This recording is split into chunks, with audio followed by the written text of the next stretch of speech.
Well, folks, this may mean checkmate for NATO. Let's talk about it.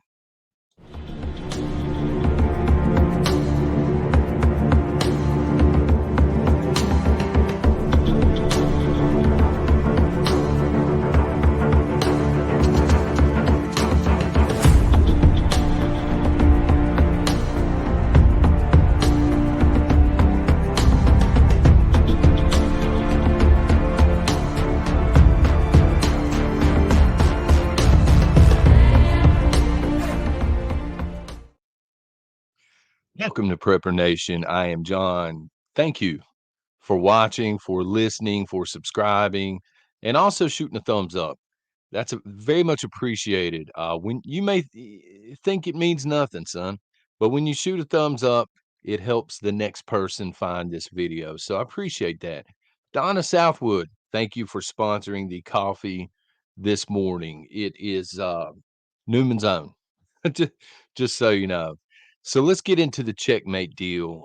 There was a meeting, as many of you know, between Rocket Man and Putin, the leader. For those who don't know who Rocket Man is, most of you do, right? The leader of North Korea, uh, Kim Jong Un.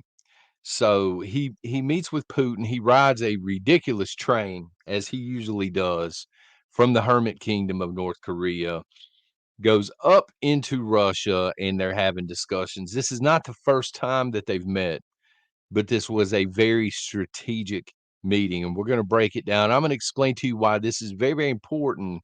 I don't think it got enough coverage in mainstream media. So it could actually mean checkmate for NATO in terms of the proxy war that we are fighting. So right now we're in a proxy war, which means we are arming and equipping someone else, in this case Ukraine, to do the fighting for us. This is actually a fight between the United States and its allies in Russia, for those that don't know. But that's what a proxy war means. And we're not going to be able to win this proxy war because of this meeting. Um, and it's strange because this is the importance of this meeting. Both leaders are typically very isolated leaders. Even before the war, they didn't travel a whole lot. They like to remain in their home countries, and especially since the war.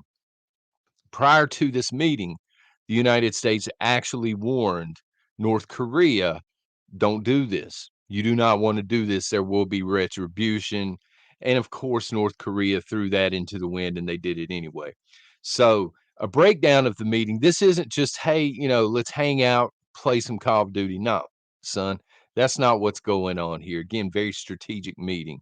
Um, Putin is seeking munitions, because what is going on with Russia is they're fighting a very, very conventional war, meaning older tanks, they do not have to be state of the art.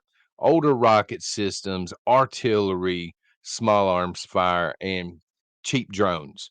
This is how they are choosing to fight the war. It's a war of attrition, if you will. And Rocket Man wants advanced technology. So this is something the United States, I'm sure, this is why they were warning North Korea, because they don't want Rocket Man. I mean, he has the name Rocket Man for a reason, right? We don't want him to have the same level of technology that Russia possesses. But during this meeting, as it's called, meeting of strategic importance, they have agreed in principle to swap these out. So North Korea can make vast amounts of the munitions that Russia needs, an endless supply, basically. This allows Russia to put their foot on the gas and not take it off once this begins. And in exchange, they're going to give advanced technology to North Korea, and also they're paying for a lot of the munitions, and they're not paying via the SWIFT system, which we're going to get into. So this is very important to understand. Okay, when you take a look at Russia and you take a look at North Korea, this meeting does not happen without China's blessing. Russia is not going to host this meeting unless they've already gotten the okay from China. And North Korea is not going to attend this meeting in Russia and leave the Hermit Kingdom without the blessing of China. So I promise you, China was okay with this meeting, and that says a lot as far as where they stand with this war.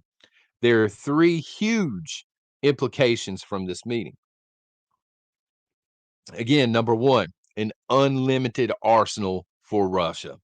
It's going to take a few months for this to get going, but North Korea, again, they don't have advanced technology, but they have the ability to mass produce very quickly the kinds of things that Russia needs for war to continue to grind on Ukraine. All right.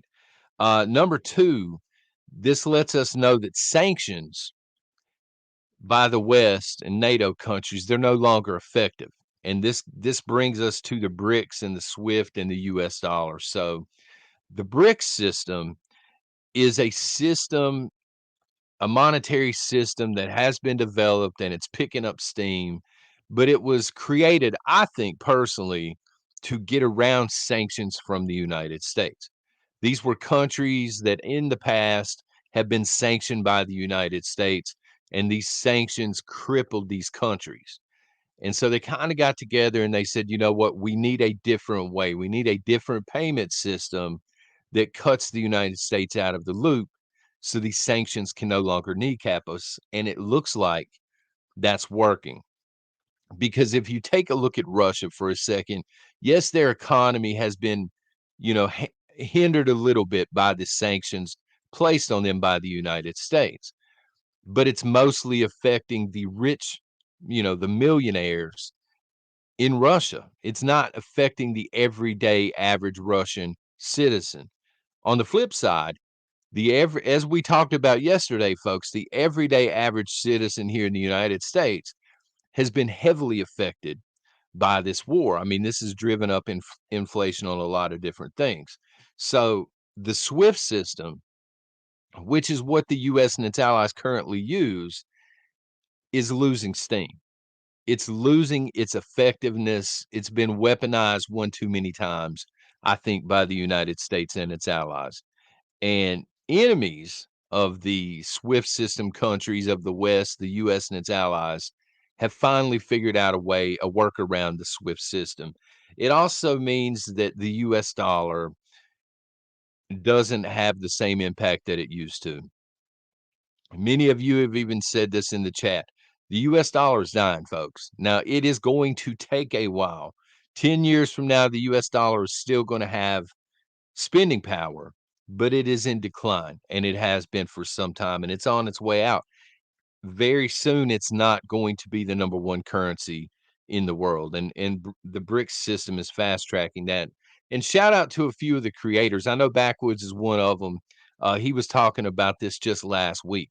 It is a real thing. If you research the BRICS system, some of the US's allies now are kind of sort of interested. I know France is one of them. They they sense some of our allies sense that the US dollar is in decline and on its way out. And they don't want their economy to be in ruins either. So they're trying to kind of get in with the BRICS system, if you will. And the third implication, we are uniting our enemies. And this is something that Trump and the flaws that he had, this is not one of his flaws. He was not uniting America's enemies. He had them all on notice. He put them on, each one of our enemies in their own little box, and they respected the strong leadership, I think. Under Joe Biden, y'all's commander in chief, son, he ain't mine. But seriously, under Joe Biden, he's a weak leader. He is.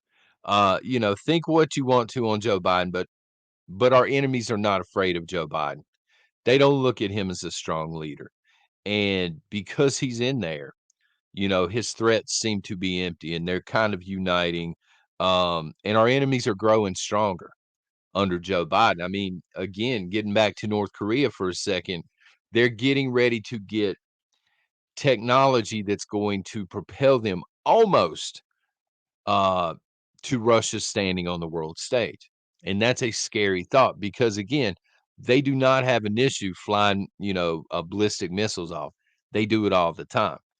Imagine them with the technology to actually pinpoint and stuff. It's crazy. Here's the issue, okay?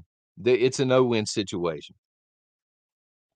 I hate to be so negative and pessimistic this morning, but it is what it is.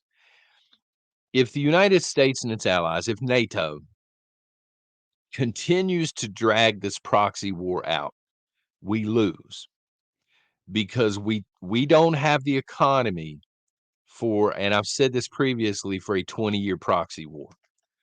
We've given Ukraine insane amounts of money already to fund this war, and other countries have too. Great Britain, Germany, Australia, to name a few.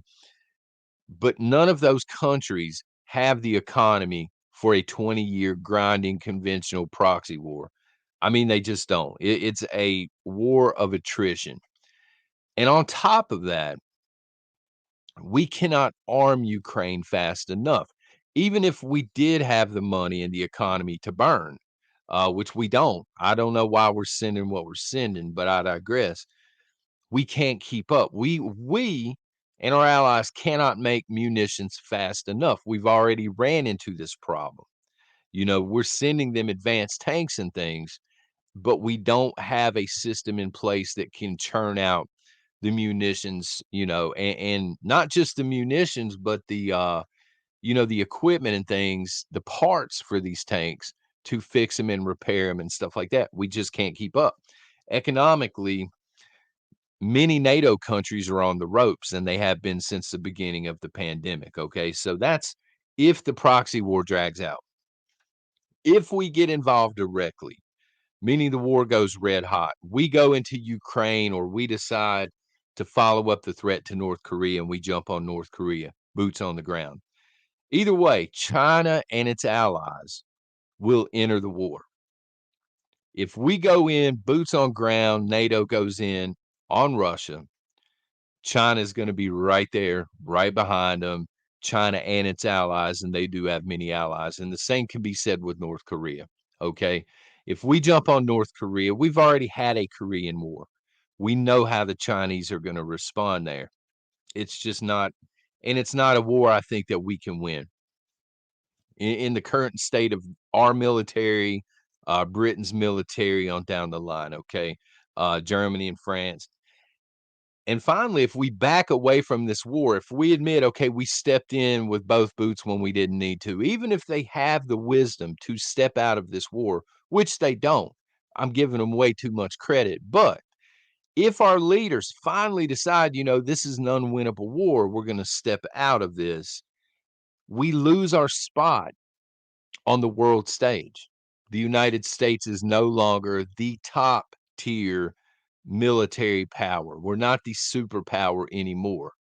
Um, Not only will our enemies grow stronger, but they're going to look at us moving forward as being very, very weak. That that's a scenario where they start really looking hard at Israel, at Taiwan, at other countries that we've promised to take care of, and they're like, well, the United States is not what they used to be. So we are looking at, to put this into perspective, given those three options, that's really the only three options at this point. If the proxy war drags on, we're going to see shortages and rationing here in the United States. It has to happen. We were talking last week on Patreon. Um, the the last spending that Joe Biden has sent to Ukraine, the aid package that he pulled out of thin air, most of that Ukraine is spending. They're just giving the money back to U.S. manufacturers who make small arms fire.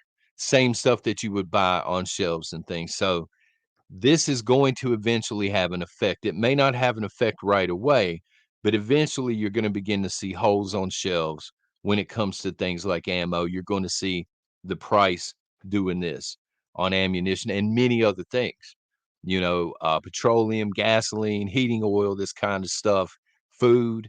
We're already seeing that, right? But you're going to continue to see shortages to the point, I think, where there will be rationing on certain things, especially gas.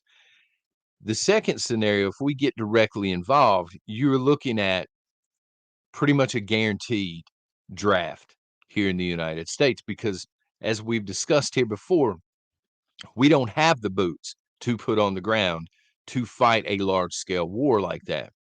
If we're going to match up against Russia, China, North Korea, Iran, Belarus, all these allies, we don't have enough soldiers. Eventually, especially in a conventional war setting like Russia's fighting, we don't have enough people to fight this war. So almost guarantee there will be a draft at that point, and the potential that boots will be on the ground here from another country because we're going to be substantially weaker during this period of time. And look, if we back away and say, you know what, our bad, we're going to back away, not only do we lose our spot on the world stage, but I think it fast tracks the death of the US dollar. The dollar is still going to have spending power, but it's no longer going to be coveted by many other countries. Why would it be? It shouldn't be now, to be honest with you, but the charade continues, I guess. We need strong leadership, meaning commander in chief and a cabinet full of generals. A war room just filled with a very strong commander in chief and generals. And we just don't have it. We have a weak commander in chief. We have generals who they're not all bad, but many of the top generals do seem compromised. It seems almost like they're working for the other team at this point, and they may be. We know of some conversations between them. So, the question this morning, folks, I'm going to leave y'all with this question. And of course, you can pick all three, but where's your main focus as a prepper? Okay. Are you prepping for this war of attrition? Do you think that's the most likely scenario? Where we see shortages and we see rationing. Is that what you are keying in on as a prepper? Are you prepping for a red hot war? So, in other words, if you're prepping for the war of attrition, you're probably focused on food and stacking as much fuel as you can and stable and stuff to go in there to make it last long term. You're focused on car parts and spare tires and stuff. Or are you focused more on the idea that boots may be on the ground here and you're stacking ammunition and you're really putting together that sort of plan, or maybe social chaos or something? Or are you prepping for the collapse of the economy? Are you one of these people that are wondering, how am I going to turn the US dollars that I do have into something that's actually worth something when it truly hits the fan? Now, again, you can take the easy way out and say all three, but which one? I'm curious to see which one you are prepping and keying on the most. Which scenario of those three do you think is most likely here in the United States, folks? Let me know in the comments if you don't mind, please. And also maybe shoot a thumbs up on your way out the door, folks. This is John with Prepper Nation. Y'all have a blessed day.